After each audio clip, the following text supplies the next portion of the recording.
Buongiorno Juventino, Buongiorno, buongiorno, di dunia. buongiorno, tifosi Juventino, seluruh Indonesia, seluruh dunia. Buongiorno semua. Bareng di sini ada Bung Kop dan juga Bung Bon. Gimana Bung? Kemarin sempat kita kabarnya. tunda ya, sempat kita tunda karena ada gangguan di tenggorokan saya kemarin. Alhamdulillah kita menikmati juara baru Liga Champion ya kemarin. Betul sekali. Juara baru klubnya Bung Kolomuani. Ngomong-ngomong itu dia kalau yang dipinjamkan itu dapat ini nggak, dapat medali nggak ya? Enggak ya? Enggak sih, tapi dapat aura juaranya yang jelas ya. Semoga menular di betul. Musim depan ini. Musim depan ke UCL. Ada kabar menarik apa seminggu ini? Kenapa? Ya, ada kabar menarik apa dari Juventus yang menjadi pengamatan di bawah radar Bonucci kali ini? Pertama kita ucapkan sekali lagi selamat untuk PSG ya. PSG setelah membantai, bukan mengalahkan, itu membantai Inter. Iya, karena apa? Karena kelasnya partai final, Bung. Kelasnya partai final. Final biasanya skor itu nggak jauh-jauh lah, 2-1, 1-0, 3-2. Tapi ini kenapa kok sampai kalau bahasa Italinya Cinque 0, Cinque 5-0. Cinque. Kenapa ya? Itu kayaknya melihat aroma-aroma dari PSG, biar kalau 1-0 masih bisa disamakan 1-1, 2-0 bisa 2-2. Kayak Milan dulu kan begitu, udah unggul 3-0. Iya. Dibalik kembali Liverpool 3-3. Nah, itulah pertandingan final. Mempelajari dari itu. Betul. Ya, itu pertandingan final. Kemarin itu bukan final, Bung. Itu latihan. Ya. Itu latihan. Itu Yann Sommer ini memang kembali ke setelan awalnya ya. Ya. Ya kayak setelan awalnya Yann Sommer tuh ya seperti itu, tidak pernah. Seperti itu ya. Kita juga mengamati di timnas Swiss juga gak jelas itu Yann Sommer itu. Ya.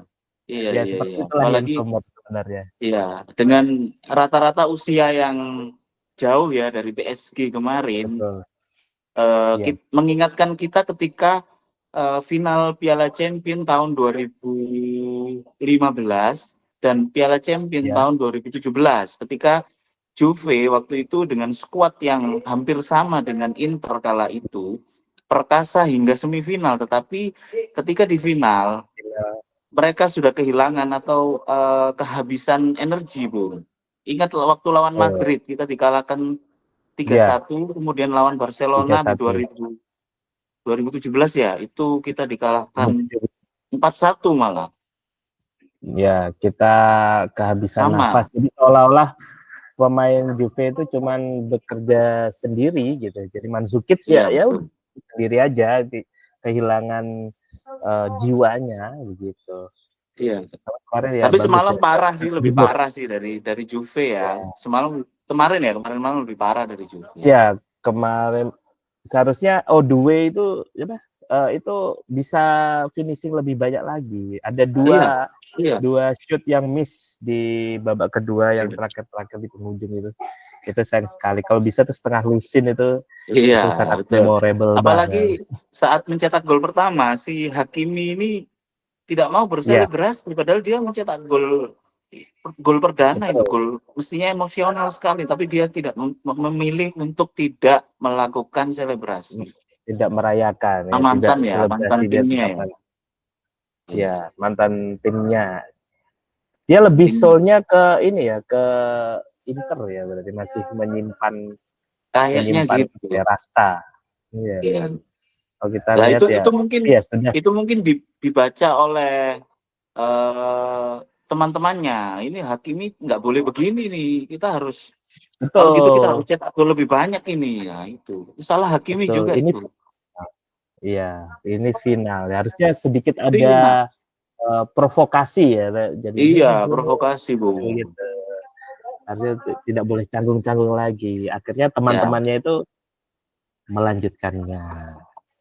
Dan yang paling cemerlang adalah permainan dari Kvaratskhelia. Ini Kvaratskhelia. Iya. Oh ya, Kvaratskhelia. Susah banget ya.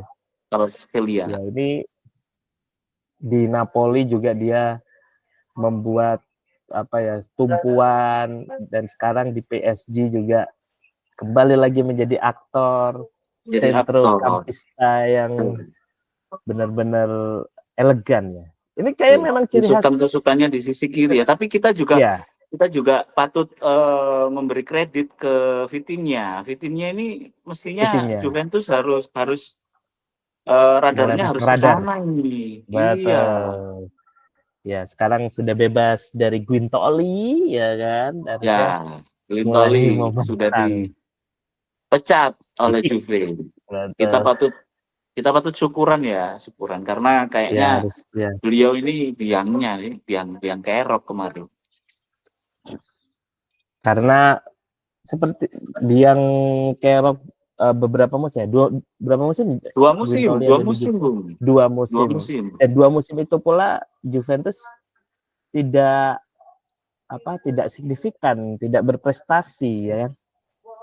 Iya. Artinya tidak mempunyai tampilan yang begitu memukau seperti musim-musim sebelumnya. Betul.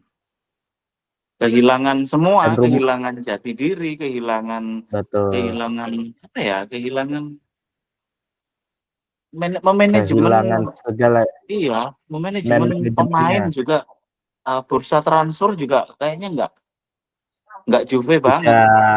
2 musim terakhir itu. Berani head to head langsung dengan klub-klub besar Eropa lainnya. Jadi seperti kehilangan soul, lebih memikat untuk mengambil bocil-bocil yang dan menjual. Ya, penjualannya juga nggak tepat juga. Ya, menjual aset berharga. Federico Chiesa itu pastinya dipertahankan. Dan ada sesuatu hal yang tidak mengenakan dengan kita, khususnya Federico Chiesa yang sudah mulai dicintai oleh publik. Waduh, itu seneng nyesek banget ini. Udah punya chance sendiri kan, Anfield. Info terbaru dia masih ingin kembali ya, masih berpeluang untuk kembali ke Allianz. Dan dia si Chiesa ini kabarnya dari Football Italia dia refuse untuk gabung ke precision-nya Liverpool. Waduh, apakah ini tanda-tanda dia bakal join? Jadi dia menolak untuk tampil di precision-nya Liverpool. Dia menolak. Iya, kabarnya begitu, gosip-gosipnya. Karena Liverpool kabarnya juga melihat mungkin Massimiliano Allegri ini akan bergabung. Namun kayaknya sekarang perkembangannya Allegri sudah balik lagi ke Milan ya kan? Sudah resmi ke Milan. Sudah resmi. Radar Juventus sempat ke Gasperini juga, tapi Gasperini malah memilih Roma. Gasperini ke Roma, ya. Ini yang perlu kita bahas. Siapa selanjutnya? Apakah Igor Tudor tetap menangani Juve ataukah beralih ke pelatih lain? Ini kita dengarkan. Betul. Infonya malah kita lihat dia, iya. Mantan pelatih Fulham ya. Aduh. Fulham, ini nggak dikenal. Mending makanya itu Italiano aja sekalian. Ini siapa ini? Prestasinya juga kita nggak tahu ya. Iya. Ini kok bisa ini ada masuk. Sebentar, saya cari siapa kemarin namanya ini. Oke, dicek dulu Bung, dicek dulu. Cek Kita dulu, sambil kita ngecek cek. gosip terbaru Iya. dan Stefano Pioli sempat masuk juga, Stefano Pioli, betul. kemudian Roberto Stefano Mancini. Pioli ada, Roberto Iya. Mancini, Marco sempat Silva, juga di bro. beberapa Marco Silva. Marcos Silva, Marco Silva, sempat di 47 tahun. beberapa betul di beberapa fanbase Juve itu juga melakukan polling apakah Mancini atau Pioli yang lebih eh, peluangnya lebih besar. Dan juga di sini Thiago Motta sekarang ke Atalanta menggantikan Ya, Gasperini. Waduh, ini jangan-jangan kayaknya bagus dia di duitnya Atalanta ntar. betul, karena Atalanta juga kita lihat kemarin ada Retegui yang bermain begitu Retegi. impresif Ya, ya. Ya, iya betul. itu juga kayaknya itu cocok itu untuk ke Juve ya, untuk Retegi, mengisi iya, iya, iya. lini depan ya. Selain Kita lihat Juve juga sudah mulai hilang ya berita ke Victor Gyökeres maupun Victor Osimhen, malah condong ke betul, Jonathan David. Jonathan David dari Lille ya, pemain Kanada ini. Iya Ini betul juga sekali. ada pemain dari Aston Villa announce the appointment former Juventus. Waduh, apa ini? Ini berita Siapa? baru aja Siapa? nih. Siapa, Bung? Kita lihat official Aston Villa announce appointment of former Juventus director Calvo. Terus siapa ini? Oke, Francesco Calvo juga akan meriahkan bursa siapa yang akan melatih Juventus. Nah ini Francesco dari Calvo. Aston. Iya, Francesco Calvo siapa ini?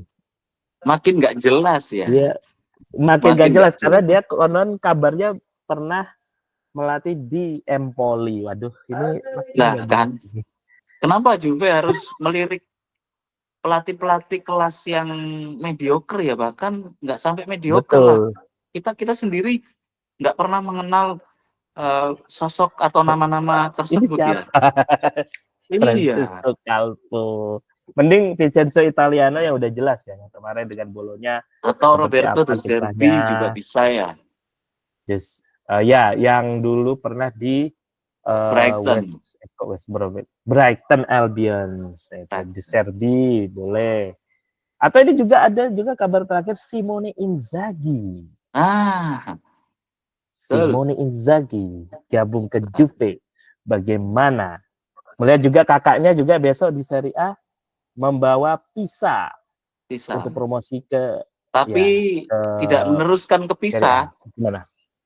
Dia Oh ya, berpisah dengan Pisa akhirnya. iya, Pasca menaikkan Pisa ke Serie A, Inzaghi kembali betul. ke Serie B. Menangani tim mana kemarin Waduh, tuh ya? iya. Lupa gua. Kita cek dulu ini. Kita Cek sambil dulu. cek dulu Filippo Inzaghi. Inzaghi. Ini kayaknya Inzaghi sekarang Inzaghi ini membuat bahwa generasi kepelatihan berkualitas adalah Inzaghi Brothers. Inzaghi Bagaimana Brothers. pendapatnya, Bu? Ya, Inzaghi Brothers sekarang sedang terkenalnya ya di Italia. Sayang sekali tidak Betul. tidak happy ending karena Simone Inzaghi dia gagal Iya. mempersembahkan satu piala pun untuk Inter. Sayang sekali. Ya, yang semulanya diperkirakan menjadi 3. treble, ya Ya, treble winners, treble makers, sekarang Simone menjadi trouble maker. troublemaker. Sorry ya. Sorry. Sorry memang Sorry. harus begitu. Mungkin bisa mencoba peruntungannya di Juve ya. Di Juve. Ya. Di Juve kita kalau lihat juga permainan pola-pola yang diterapkan oleh Simone ini dia lebih suka rotasi. Jadi skemanya itu berotasi, mungkin dari 3-4-3 berubah menjadi 4-3-2-1 di tengah. Jadi memainkan gelandang-gelandang yang lebih bisa multifungsi role-nya gitu, tidak hanya satu sisi saja. Apakah cocok dengan permainannya Juve apabila Simone Inzaghi itu melatih di Juventus? Bagaimana? Ini kita berandai-andai. Harusnya cocok karena tapi Inzaghi juga harus berkaca pada pengalaman ketika kemarin dikalahkan oleh PSG. Dia mencoba meramu timnya sama saat ketika melawan Barcelona. Tetapi dia lupa bahwa pemain-pemainnya itu usianya rata-rata sudah uzur, Bung. Jadi dia lupa akan itu. Ketika pemain PSG kemarin saya rasa PSG kemarin menerapkan bukan hanya sekedar taktik ya. Bukan hanya sekedar taktik, tetapi di situ ada kekuatan, kemudian ada energi, ada teknis. Itu dipadukan di lini tengah mereka itu yang bagus. Ada Vitinha, Joao Neves, kemudian ada siapa kemarin? Kvaratskhelia. Ada trionya itu, lupa satunya siapa. Iya. Ya. Betul. Itu. Jadi kalau Inzaghi bisa belajar dari situ dan gabung ke Juve, nah itu pasti Juve bisa kita harapkan lebih itu. Kalau Inzaghi gabung ke Juve. Karena usia pemain Juventus sekarang itu rata-rata kelahiran di tahun 2000-an ya. 2000-an. Nah, betul. Ya. Gimana? Ini sebenarnya Juve juga harus punya sih pemain-pemain yang berpengalaman, dalam artian pengalaman secara profesional maupun usia. Kita tahu bahwa usia tertua di Juve sekarang Mattia Perin, Bung. Mattia Perin, 93. Mattia Perin siapa? Enggak. Kita kehilangan sosok Chiellini. Betul. Kita kehilangan sosok Bonucci. Iya, Buffon. Itu kita harus kita harus pandai-pandai untuk merekrut pemain-pemain yang seperti itu, yang bisa dituakan, yang bisa diambil ilmunya, disegani juga. Disegani. Cimenti mungkin, Antonio Cimenti. Terlalu tua, ketuaan. Siapa ya? Iya. Siapa ya, Buki? Karena Cimenti ini mengingatkan kita ke Johnny Sins. Betul. Cimenti. Entah kenapa itu sangat menyenangkan melihat Cimenti. Oh, jadi Inzaghi kabarnya akan melatih ke Palermo. Ini Palermo mengejar Palermo ya? Oh, timnya Emil Audero. Emil, betul. Emil Audero. Pasca kemarin Palermo gagal gagal ke semifinal ya. Gagal ke final, dikalahkan oleh siapa kemarin, Bu? Kemarin, waduh, ini kita harus mengulik-ngulik, Bu. Cremonese ya? Bukan. Oh ya, yang lolos Cremonese. Ya, Cremonese lolos. Ya itu tim yang mengalahkan Palermo kemarin di semifinal playoff Serie A. Betul. Akhirnya Cremonese yang promosi ke Serie A. Mungkin memang spesialis dari keluarga Inzaghi ini mungkin yang kakaknya Filippo dulu spesialis offside mencetak gol insting, sekarang dia spesialis membawa klub promosi dari Serie B ke Serie A. Oh, makanya dia nggak pede ketika Serie A itu ya. Betul. Iya, tapi kalau di Serie B benar-benar hegemoninya Inzaghi ini kelihatan gitu bahwa nih gue ini superstarnya Serie A. Ayo pakai jasa saya. Seperti itu.